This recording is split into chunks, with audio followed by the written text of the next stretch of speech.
नमस्कार साथियों, आपका अपने YouTube चैनल पर बहुत बहुत स्वागत है।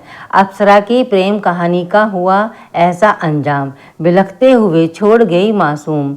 देवराज इंद्र के दरबार में कई अप्सराएं थीं जो इतनी खूबसूरत थी कि अपने सौंदर्य से पत्थर को भी मोम बना सकती थी।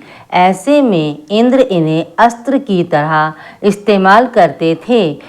ऋषियों की तपस्या को भंग करने के लिए इन अप्सराओं को धरती पर भेजा करते थे। इसी के चलते कई अप्सराएं धरती पर आई, लेकिन उन्हें कई बार संतान के जन्म के तुरंत बाद ही वापस स्वर्ग भी लौटना पड़ा।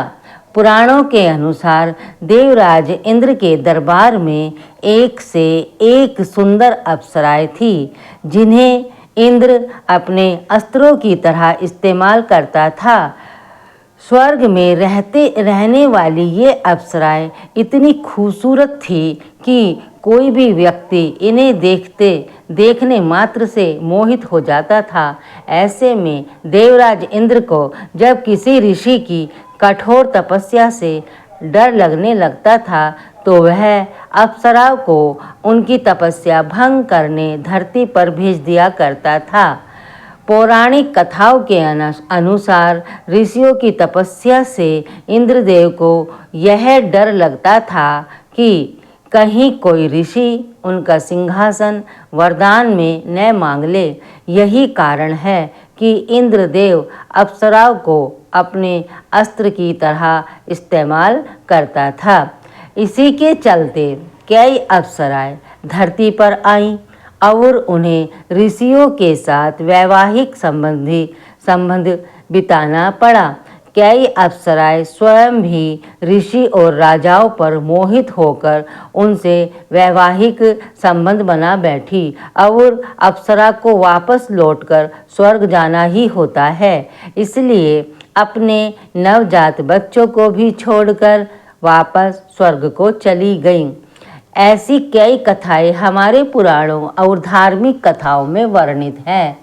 ऐसे में इसे माता की मजबूरी कहा जाए या इनको मतलबी मम्मा कहा जाए। अब आप ही इन अप्सराओं की कथाओं को पढ़कर फैसला लीजिए। रंभा पुत्र के जन्म के बाद ही लौट गई स्वर्ग।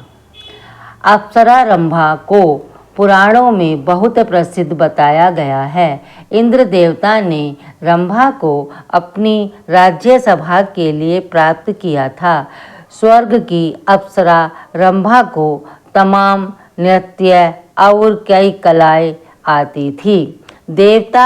देवताओं और असुरों द्वारा किए गए समुद्र मंथन में भी रंभा प्रकट हुई थी, जो अति सुंदर और आकर्षक थी। भगवान कृष्ण के परम शत्रु काल यवन के पिता ऋषि शेषीरायण थे। वह एक दिन कहीं जा रहे थे और उनकी नज़र जल में क्रीड़ा कर रही एक अप्सरा रंभा पर पड़ी, जिनका रूप देखकर ऋषि अप्सरा की तरफ आकर्षित हो गए। वहीं ऋषि भगवान शिव के वरदान से रूपवान हो गए थे। ऐसे में ऋषि और अप्सरा दोनों एक दूसरे पर मोहित हो गए। कुछ समय बाद उनका एक पुत्र भी हुआ, जिसका नाम काल यवन था। वह शिवजी के वरदान से अजय था। उसका नाम काल यवन रखा गया था। रंभा अपना पुत्र ऋषि को सौंपकर स्वर्ग लौट गई। इसके बाद मलीच देश के राजा ने काल यवन को गोद ले लिया।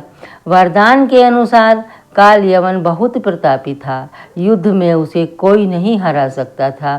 कहने को तो वह ब्राह्मण तपस्वी का पुत्र था, लेकिन कर्म से वह असुर बन गया और उसने बहुत सालों तक राज्य किया और वह बहुत ही शक्तिशाली राजा बना।